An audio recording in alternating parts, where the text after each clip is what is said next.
Cheese masala. ಎಂತ ಅಡಿಗೆಯ ರುಚಿಯಾಗೋ ರಹಸ್ಯವು 20 ರೂಪಾಯಿ.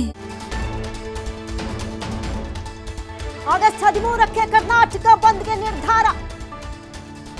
ಕಾವೇರಿ ನೀರು ಹರಿಸುವ ವಿಚಾರಕ್ಕೆ ಕರ್ನಾಟಕ ಬಂದ್.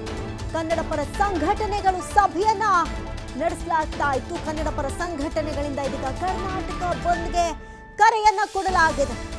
ಆಗಸ್ಟ್ 13ಕ್ಕೆ ಕರ್ನಾಟಕ ಬಂದ್ಗೆ ನಿರ್ಧಾರವನ್ನ ಕೈಗೊಳ್ಳಲಾಗಿದೆ. ಕನ್ನಡ ಪರ ಸಂಘಟನೆಗಳು ಸಭೆಯ ನಂತರ ಈ ವಿಚಾರವನ್ನ ಬಹಿರಂಗಪಡಿಸಿದೆ. ಹಲವು ಸಂಘಟನೆಗಳು ಕೂಡ ಸಾಥ್ ಕೊಡ್ತಾ ಇದೆ. ಯಾವ್ಯಾವ ಸಂಘಟನೆ ಅನ್ನೋದ್ರ ಕುರಿತಾದಂತ ಮಾಹಿತಿ ಬರಬೇಕಾಗಿದೆ. ಬಹುತೇಕ ಫಿಕ್ಸ್. ವಾಟಾಳ್ ನಾಗರಾಜ್ರಿಂದ ಅಧಿಕೃತ ಘೋಷಣೆಯೊಂದೇ ಬಾಕಿ ಇರೋದು. ಕಾವೇರಿ ನೀರು ಹರಿಸುವ ವಿಚಾರಕ್ಕೆ ಕರ್ನಾಟಕ ಬಂದ್. ವಿಚಾರಕ್ಕೆ ಸಂಬಂಧಪಟ್ಟಂತೆ ವಾಟಾಳ್ ನಾಗರಾಜ್ ನೇತೃತ್ವದಲ್ಲಿ ಸಭೆಯನ್ನ ಕರೆಯಲಾಗಿತ್ತು. ಸಭೆಯಲ್ಲಿ ಹಲವಾರು ಸಂಘಟನೆಗಳು ಕೂಡ ನೆರೆದಿವೆ, ಸಾಥ್ ಕೊಟ್ಟಿವೆ. ಯಾವ್ಯಾವ ಸಂಘಟನೆಗಳು ಏನೆಲ್ಲ ಸಾಥ್ ಕೊಟ್ಟಿದೆ ಅನ್ನೋದರ ಕುರಿತಾದಂತಹ ಮಾತನ್ನ ಇನ್ನಷ್ಟೇ ವಾಟಾಳ್ ನಾಗರಾಜ್ ಈಗ ಬಹಿರಂಗವಾಗಿ ಸ್ಪಷ್ಟಪಡಿಸಲಿದ್ದಾರೆ. ಸ್ವಾಭಿಮಾನಿ ಕನ್ನಡಿಗರ ಹೋರಾಟಕ್ಕೆ ಅನ್ಯಾಯ ಮಂಡಳಿಗೆ ಕಾವೇರಿ ಅನ್ಯಾಯ ಮಂಡಳಿಗೆ ಕಾವೇರಿ ಅನ್ಯಾಯ ಸಮಿತಿಗೆ ಸ್ವಾಭಿಮಾನಿ ಕನ್ನಡಿಗರ ಹೋರಾಟಕ್ಕೆ ಕನ್ನಡ ಒಕ್ಕೂಟಕ್ಕೆ ಕನ್ನಡ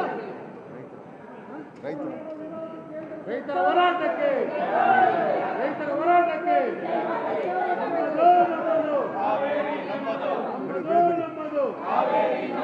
ಬೇಕೇ ಬೇಕು ನ್ಯಾಯ ಬೇಕು, ಬೇಕೇ ಬೇಕು ನ್ಯಾಯ ಬೇಕು. ಆ ಸಭೆಗಳು ನಮಗೂ ಮಾನ್ಯತೆ ಇಲ್ಲ. ಇಂಥ ಸಭೆಗಳು ಪಾರ್ಲಿಮೆಂಟ್ ಮೆಂಬರ್ ಸಭೆಗಳು ಅವೇನೇ ತೀರ್ಮಾನ ಮಾಡ್ಕೊಳ್ಳಿ, ಅವರು ಒಪ್ಪಬೇಕು. ಸಿ ಎಂ ನಮ್ಮ ಬಿಡಿ, ಈಗ ಅದ್ರ ಬಗ್ಗೆ ಚರ್ಚೆನೇ ಬೇಡ. ಮತ್ತೀಗ 3ನೇ ತಾರೀಕು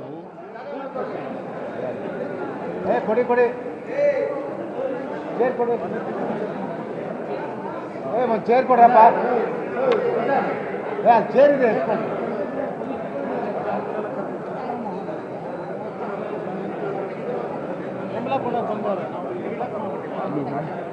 ಹೊಸಕೋಟೆಯಲ್ಲಿ ಯಾವತ್ತು ಮಾಡಿದ್ರಿ?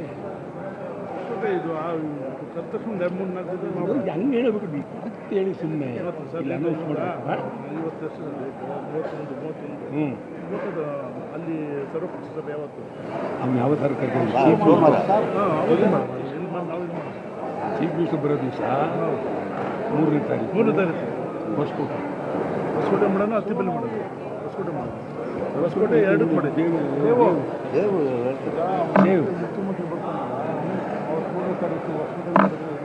ನೀವು ಸ್ವಾಗತ ಮಾಡಿ, ಯಾವಾಗ 20 ತಾರೀಕು ಸ್ವಾಗತ ಏನಿಲ್ಲ.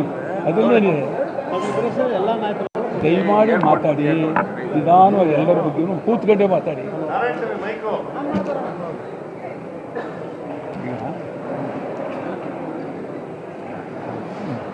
ಇದು 3ನೇ ತಾರೀಕು ಅವತ್ತು ಹೊಸಕೋಟೆ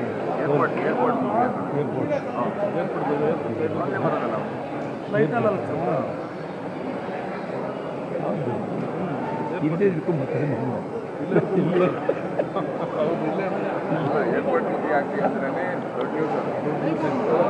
ಆಗತ್ತೆ ಏರ್ಪೋರ್ಟ್